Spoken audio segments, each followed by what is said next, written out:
Devotee जी कह रहे हैं कि नितिन दास जी, आप कह रहे हो ना कि सतलोक में जन्म होगा। इस सत्संग का लिंक भेजिए। लो जी, लिंक क्या भेजिए, आप शरेआम सामने देखिए। एक बार जन्म अवश्य होगा वहां जाकर के आपका, यानी जैसे यहाँ हुआ है ऐसे वहां भी होगा, और फिर आपका परिवार बनता चला जाएगा। समझे? रामपाल जी महाराज कह रहे हैं कि एक बार तो जन्म आपका होगा सतलोक में जाके। अब इनको कोई पूछने वाला हो कि जब तुम सतलोक चले जाओगे गुरु जी के साथ तो तुम्हें मरना तो पड़ेगा ना, तभी तो जन्म होगा तुम्हारा। यानी रामपाल जी महाराज तुम्हें सतलोक जब लेके जाएंगे, अभी जो तुम इंतजार कर रहे हो कि हमारे गुरुजी आएंगे सतलोक लेके जाएंगे, तो तुम्हें जब सतलोक लेके पहुंचेंगे वहां पे तो कह रहे हैं कि तुम्हारा एक बार तो जन्म होगा सतलोक में। बताओ, अरे जब तुम पहुंच ही गए, रामपाल जी महाराज तुम्हें लेके पहुंच ही गए सतलोक, तो जन्म किसका होगा? इसका मतलब तुम्हारा मरण होगा सतलोक में, तभी तो जन्म होगा। जब तक मरण नहीं हुआ, जब तक जन्म किसका होगा? एक शरीर तुम छोड़ोगे तभी तो दूसरे शरीर को धारण करोगे, बिना मरे लोगे। लो एक बार फिर सुन लो। एक बार जन्म अवश्य होगा वहां जाकर के आपका, यानी जैसे यहाँ हुआ है ऐसे वहां भी होगा, और फिर आपका परिवार बनता चला जाएगा। ले सुन लो, एक बार तो जन्म होगा वहां पे और उसके बाद मरण नहीं होगा, परिवार बनता चला जाएगा। बताओ, ये है ज्ञान। इसको तुम कह रहे हो कि 21 ब्रह्मांड में ऐसा ज्ञान नहीं मिलेगा। मैं तो कह रहा हूं 21। अगर यही ज्ञान लेके चले तो 21 गलियां क्रॉस नहीं कर पाओगे तुम। बताओ, तुम लोग यहां जान की बाजियां लगा रहे हो, डंडे खा रहे हो थाने में जा जाके वहां पर। बताओ, अरे डिवोटी भाई, अब तुम सवाल मत लो, तुम दूसरा सवाल दागने लग गए कि रानी इंदुमती को कौन सा सतलोक में ले गई। तुम ये देखो कि तुम्हारे गुरुजी क्या कह रहे हैं, इंदुमती कहां गई वो हम बता देंगे तुम्हें कि वो कहां गई। तुम ये देखो कि तुम्हारे गुरुजी क्या कह रहे हैं। तुम्हारे गुरुजी तुम्हें सतलोक भी लेके जा रहे हैं और तुम्हारा जन्म भी करवा रहे हैं वहां पे। बताओ, अरे जब तुम्हारे गुरुजी सतलोक ले ही गए तो जन्म कैसे होगा वहां तुम्हारा भाई? इतना, इतनी मोटी बुद्धि है, इतनी सी बात नहीं समझ पा रहे हैं कि आत्मा अजन्मा है, नित्य है। आत्मा को ना तो कोई मार सकता है, ना ही उसको कोई पैदा कर सकता है। गीता पढ़ो, गीता गीता गहरी नजर गीता में, गहरी नजर गीता में छापने से गहरी नजर नहीं हो जाती। ग्रंथ लिख दिया गहरी नजर गीता में, तुम्हारी तो मोतिया बिंदुएं पड़े आंखों में। फिर से सुन लो एक बार। एक बार जन्म अवश्य होगा वहां जाकर के आपका, यानी जैसे यहाँ हुआ है ऐसे वहां भी होगा, और फिर आपका परिवार बनता चला जाएगा। बताओ, परिवार बनता चला जाएगा, बच्चे पैदा होते रहेंगे बिना मरे। यहां बच्चा पैदा होता है तो कहीं कोई मरता है, उस घर में मरा तो इस घर में आया। यानी शरीर नहीं मरेगा, शरीर मरेगा, आत्मा नहीं मरेगी। समझो इस बात को। तुम्हारे घर में कोई बच्चा पैदा हो रहा है, यानी अगर उसका शरीर पैदा हो रहा है तो वो पिछले शरीर को छोड़ के आ रहा है। अब तुम यहां सतलोक जा रहे हो, रामपाल जी महाराज लेके जा रहे हैं तुम्हें सतलोक, और तुम्हें पहुंचा दिया, तुम चंवर करने लग गए वहां पे। चंवर करोगे ये ऐसे पूरे डिजाइन के साथ, ऐसे चंवर करोगे तो फिर पैदा क्यों होगे वहां पे? तुम तो पहुंच ही गए। जाओ परिवार बनाओ अपना। देखो, इसकी बुद्धि यहां तक चल रही है। कह रहा है आपको इस वीडियो का स्पष्टीकरण जरूर देंगे। बताओ, अब ये महाराज जी स्पष्टीकरण देंगे कि आत्मा कैसे मरती है और कैसे पैदा होती है। अरे कहां तुम लोग की बुद्धि चली गई घास चरने। मुझे तो हैरानी होती है। ये भारत देश है हमारा जो आज तक आत्मा अमर है, अजर है, अविनाशी है, बचपन से सुनते आ रहे हैं हम लोग।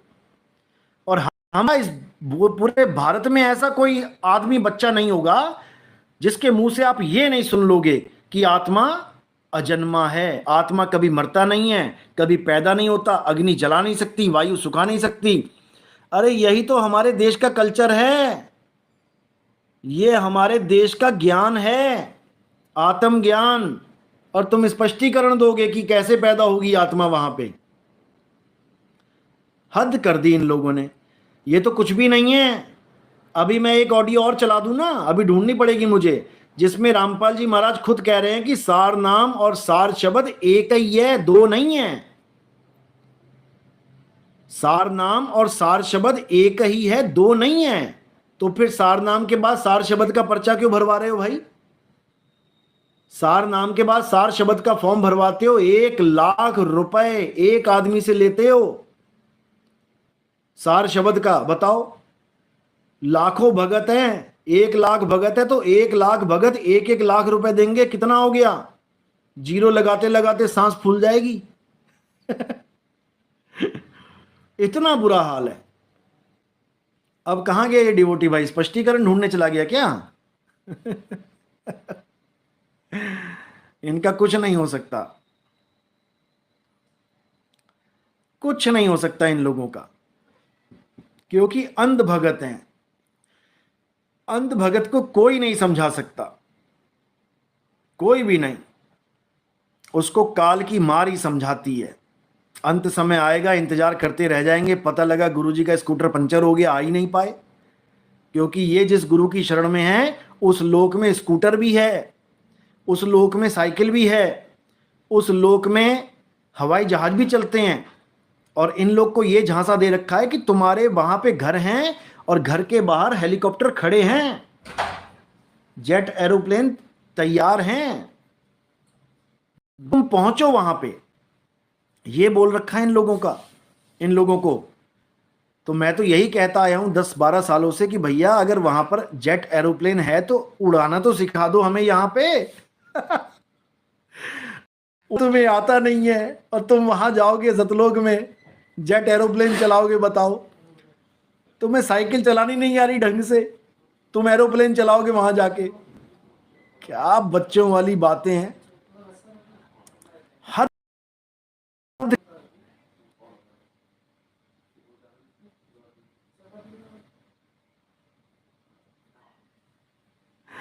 इतना बुरा हाल है।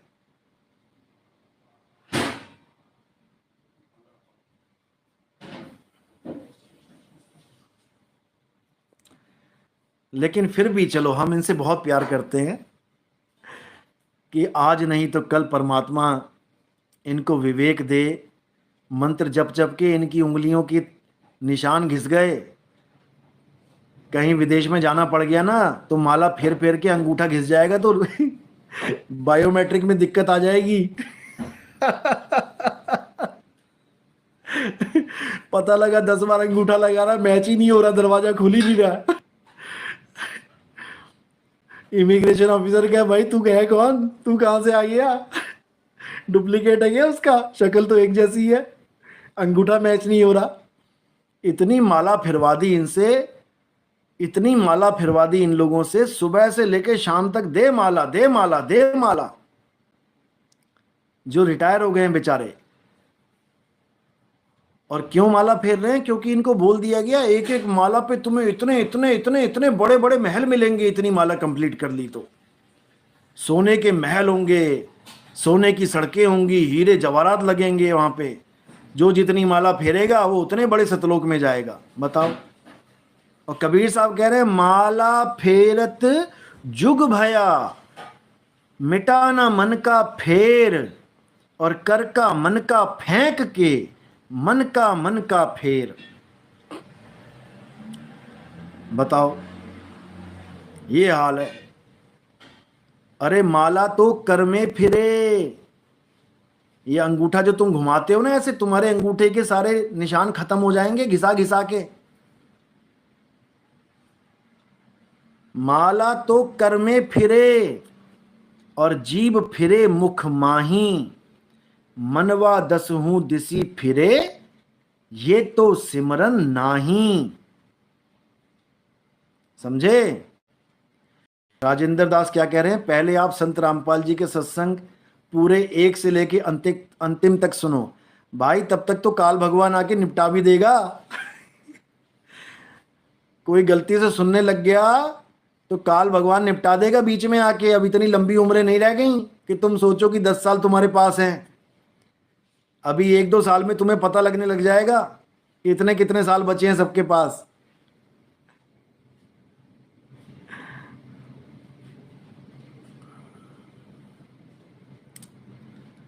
बिल्कुल लाइव डिबेट तो मैं 2010 से कह रहा हूं। आप हमारी ऑडियो सुनिए, 2010 में मेरी इन लोग से बातें हुई थी और मैंने ये बोला भी था कि साधना टीवी पे आप हमें बुलाइए और डिबेट करिए। लेकिन ये लोग क्या कहने लगे कि आप अपने ग्रंथ भेज दो। भाई ग्रंथ से डिबेट थोड़ी नहीं होती। ग्रंथ भेजने का क्या मतलब है? बाकियों के ग्रंथ दिखा के तुम उल्टे पुल्टा बता रहे हो लोगों को, वैसे ही हमारे ग्रंथ उठा के, क्योंकि समझ तो तुम्हें आएंगे नहीं। जो ग्रंथ है वो तुम्हें समझ तो आएगा नहीं। तुम अपनी बुद्धि के अनुसार ग्रंथ उल्टोगे, फिर बकवास करोगे फालतू की। जैसे आज तक इन्होंने टीवी में ग्रंथ उठा उठा के उसमें जहां पर भी उनको गलती नजर आई उनका खूब तवा लगाया इन्होंने, खूब मजाक उड़ाया। अरे भाई हमारे ग्रंथ तुम्हारे समझ में नहीं आएंगे। ग्रंथ समझने के लिए ग्रंथ लिखने वाले महात्मा जितना विवेक चाहिए